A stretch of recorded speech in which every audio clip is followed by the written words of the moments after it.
There is nothing.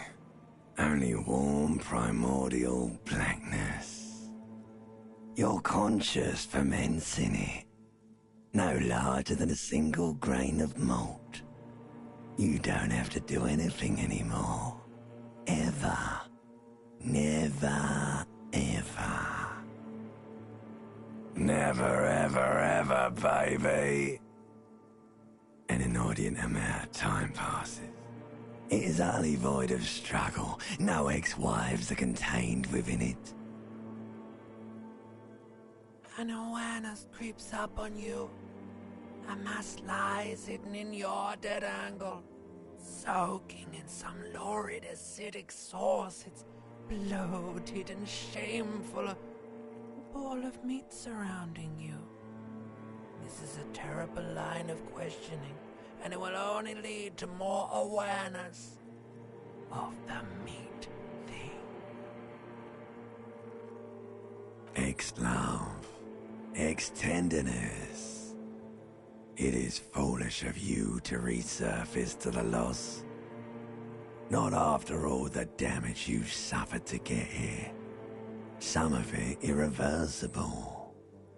Stay. Sail with me through the abyss of pelagic zone.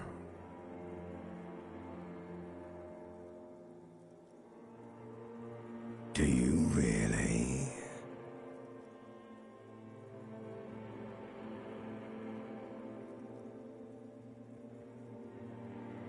You wouldn't like it if I told you what was back there.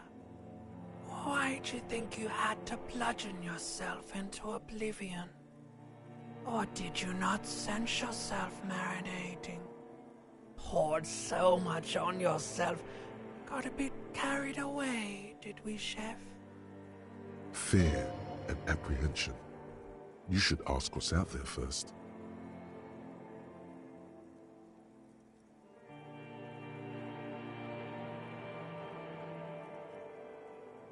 There's this giant ball there.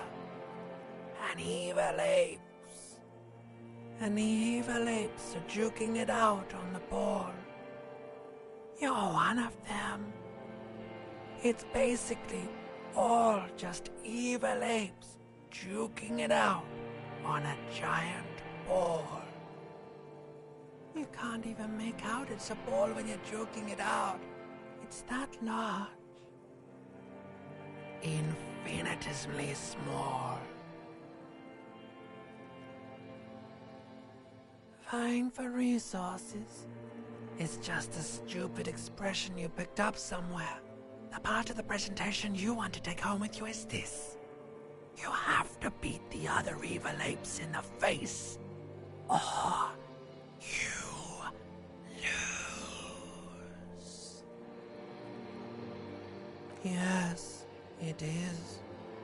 And you drowned in that sadness a long time ago. You lost.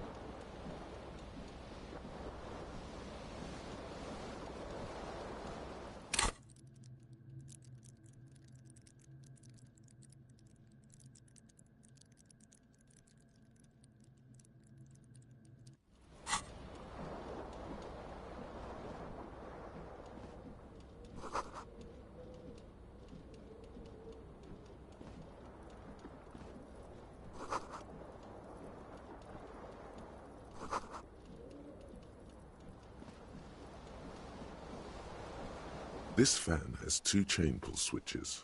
One ends in a tiny fan, the other in a light bulb. A truly horrific necktie has somehow attached itself to one of the blades. Or has it been consigned there as punishment? You feel as though this creature is your friend and wants to reattach itself to your neck so that you may continue your adventures together in this strange world.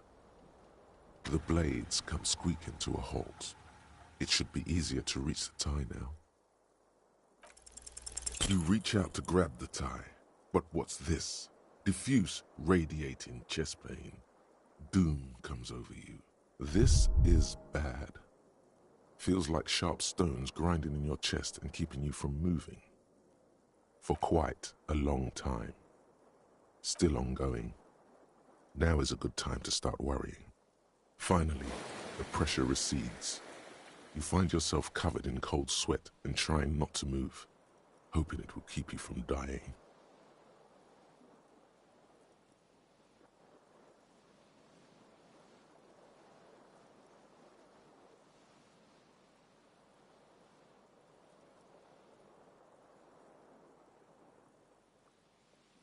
A terrible mistake. Turn the lights off immediately. You can practically feel the photons burning a hole in your brain. It's just a little hangover-induced photosensitivity. Don't overreact. Little black spots dance on your retinas. It's almost pleasurable.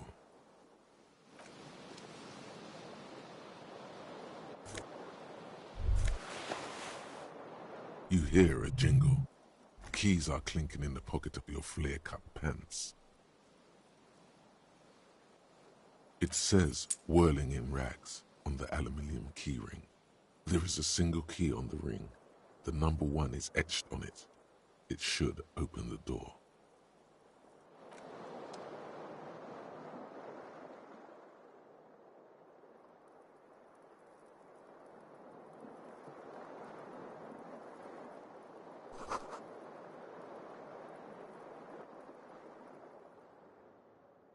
A mirror hangs above a bent and broken sink. In a fierce discharge of masculine energy, someone has ripped half the faucet off. Hot water sprays from the base and steam covers the mirror. You cannot see yourself, just the outline of a man. Suddenly, you realize you have no memory of the face that awaits you there, underneath the soft vapor. Really, all recollection of the person you are, the people in your life, and even the world you're in has drowned in a sea of blood alcohol. This was no mere night of drinking. It was a deluge of world-ending proportions. As you slowly reach your hand towards the surface of the mirror. Abort. You clearly have not thought this through. You won't like what you see there, and you will never unbecome it.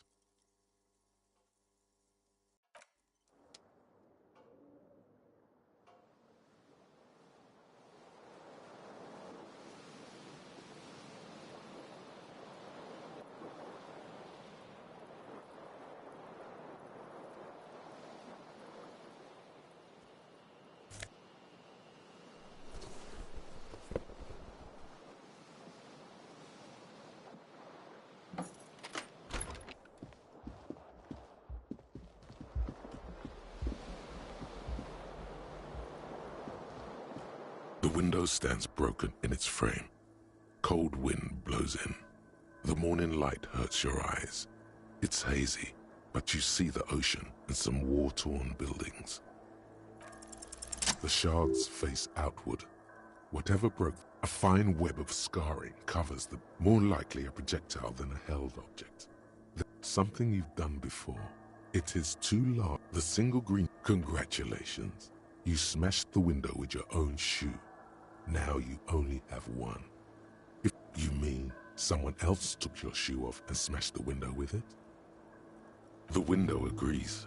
Its cracked smile is cold and sparkly.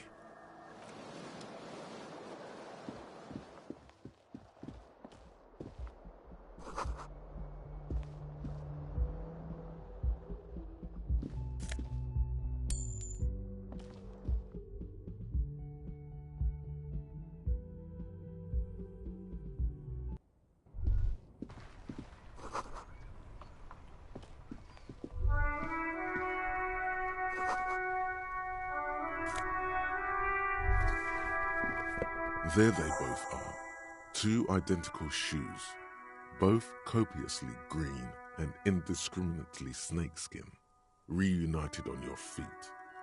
Good, they're balanced, comfy. Feels like the only good thing about you right now, truth be told.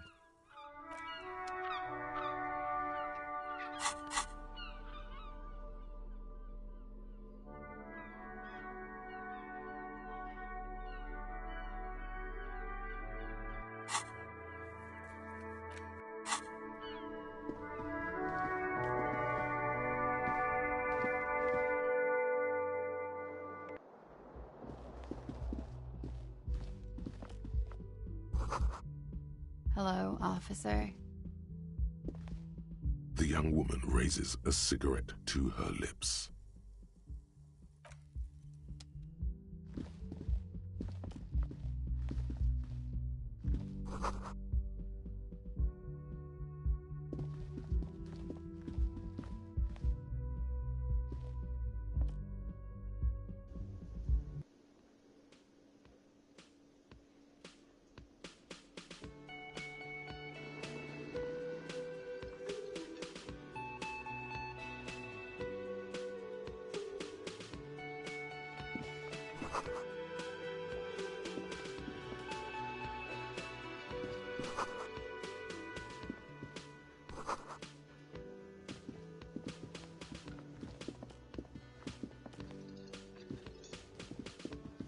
As you approach the door leading out of the hostel, the bespectacled man in an orange bomber jacket turns to you.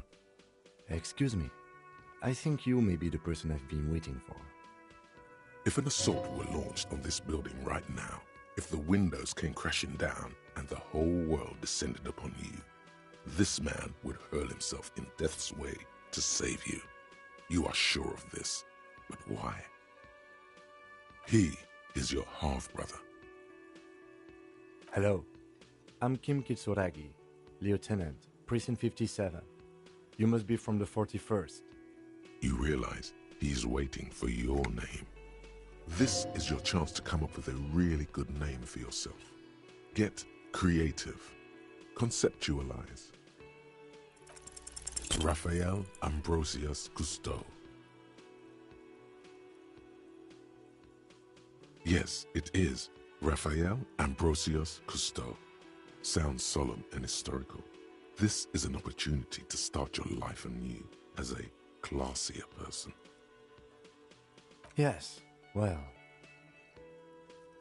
It looks like we had a little scheduling error on Sunday.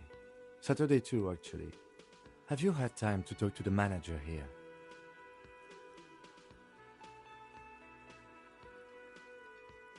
Then we should ask him for a rundown of the area. Get me up to speed. I understand the scene is out back, right? It also wouldn't hurt to assure him the police are finally here. In full force, I mean. Have you mapped out the initial interviews? Yes, of course. At the 57th, we like to prepare an initial list of persons of interest, and then just skim the surface. Prepare the field, get to know the players. You don't do that? Maybe it's not an inter-district practice. Good. But even if you haven't, we'll have time for that after we take a look at the coroner's case. Have you removed the dead body from the tree? Sure. But did you take it down from the tree?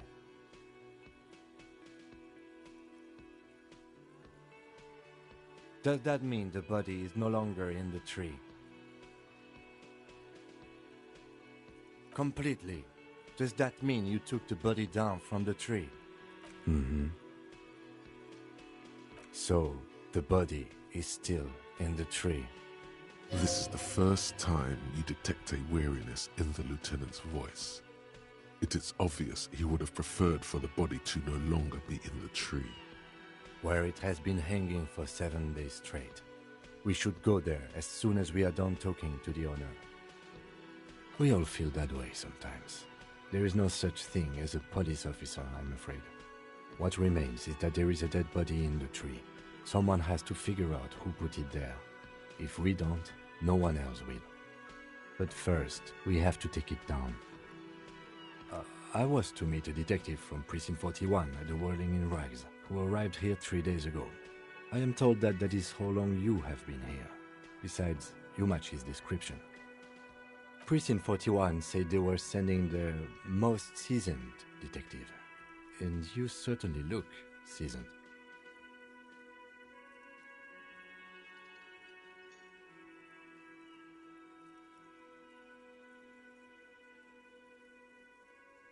You may have murdered the man I was supposed to meet and are now impersonating him.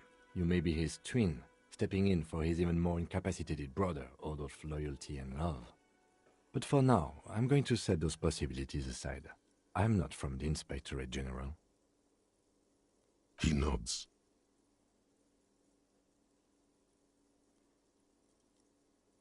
Talk to the manager. Then we go out back and take the body down.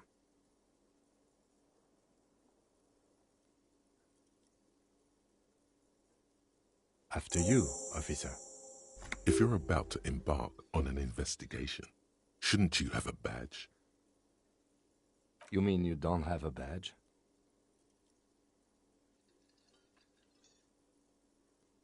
Oh, if you didn't have your badge, then that would be very bad.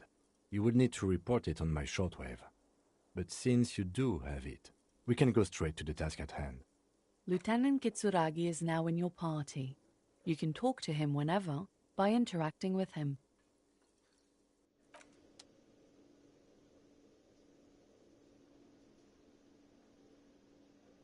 Yes?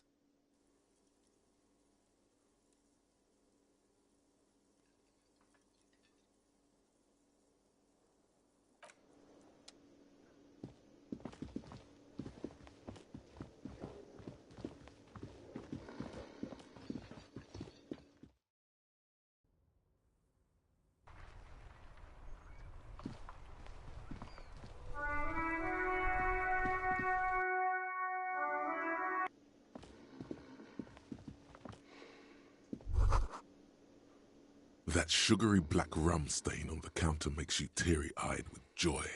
It's almost touching how syrupy and sticky it is. How long have you been up already? Attaboy. It's coming back to him. You had your mesolimbic reward pathway worried there, not thinking about drinking all that time. It was like you weren't yourself. There he is, the old boy, the devil. You rascal, you. Let's celebrate right now by licking that stain off the counter. Do it. It'll be wild. Calmly, the lieutenant looks out of the window, then to you, licking the tasty rum stain off the counter, then out of the window again. What are you doing?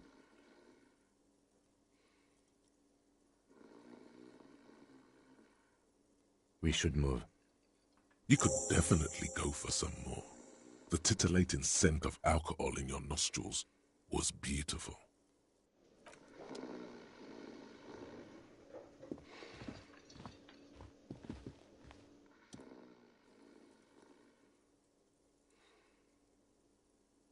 On the counter, rolled out of his open hand, you see a blister pack of headache medicine. The man does not mind. You probably need them more than he does. You've just picked up some magnesium. This item is stored in the bottom left corner of the screen above your character portrait. Use magnesium. No idea. Looks like he works for Wild Pines, the logistics company who owns and operates the harbor. Possibly because there's a strike going on in the harbor. There's not much to do. There is only one way to wake this bone idol from his slumber. Roar like a hurricane. Rip the buildings from the earth. Why the yelling, man?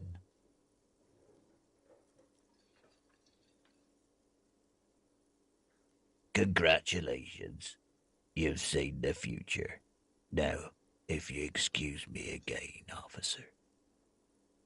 Officer, even after a rude awakening, this dock worker respects the police more than they usually do, at least.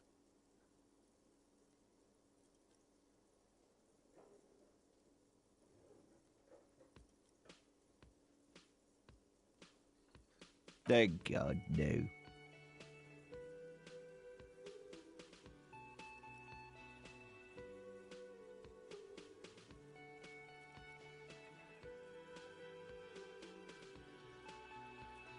The worker stares at you, his eyes dry from sleep. A web of wrinkles covers his tanned forehead. I don't know what you're talking about, kind sir. But when I'm out, then I'm really out. A little me time in the abyssal pelagic zone. You can never return to it now. Only detective work remains.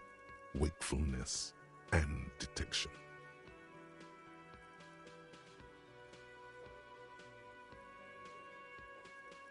Indeed. Help yourself to some. Wait, no. It's empty. Sorry about that, pal. Knocks you right out when you drown a bottle or two. The dock worker doesn't answer. His head is already back down on the table, in sweet sleep.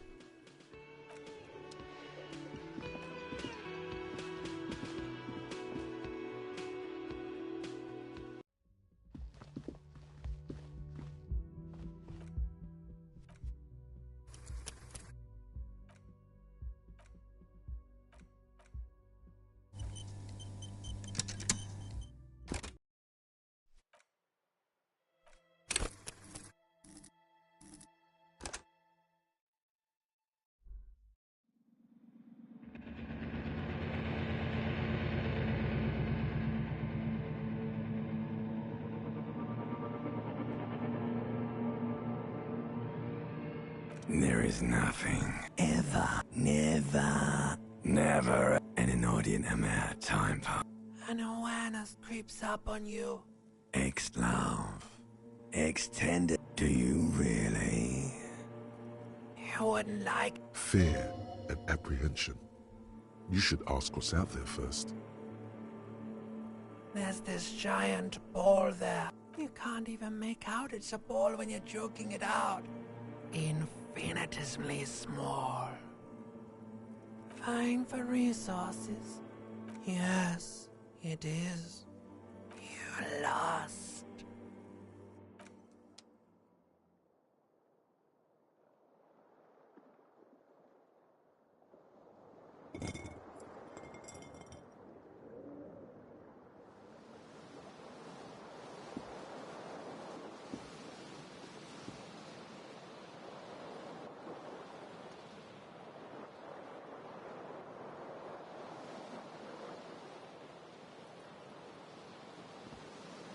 This fan has it been consigned there as punishment? The blades come squeaking to a halt. You swoop up and catch the tie.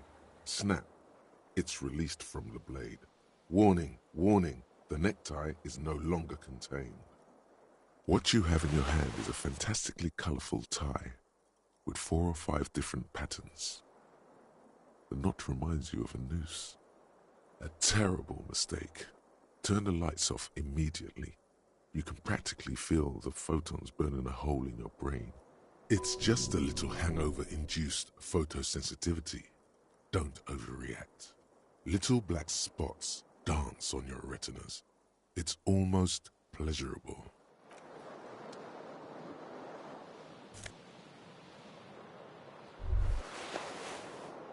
You hear a jingle. It says,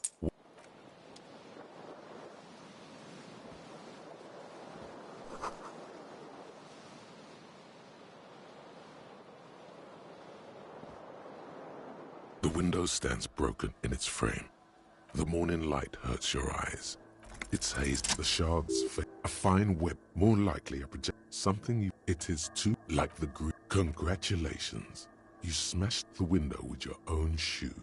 Now you only. You mean someone else took your shoe off and smashed the window with it? The window agrees. It's.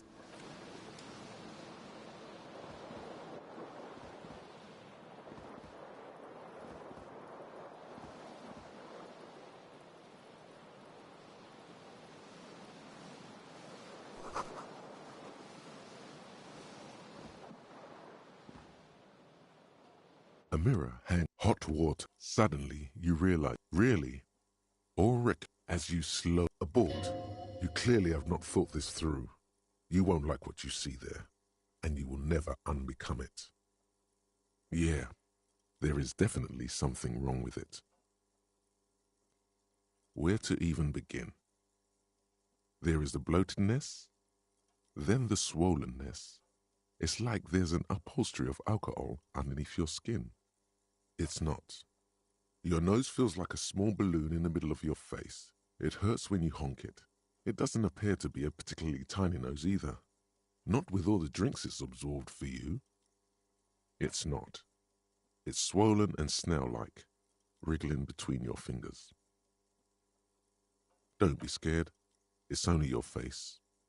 It's not like anyone's going to see it.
young woman raises a cigarette to her lips. No. There's only one solution to this. You're a businessman. The young woman shakes her head. No. You're a police officer, sir. I am, yes. Unless you've been feeding us a set of very well-rehearsed lies all this time. You've been here for 3 days. On official police business, no less. Couldn't say. In truth, so far, mostly drinking. Don't be so harsh on yourself. They let almost anyone be a police officer. A glib remark. Don't let it stand. Assert yourself.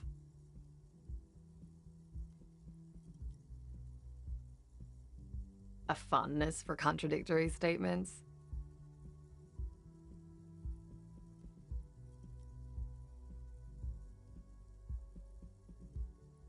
Extraordinary.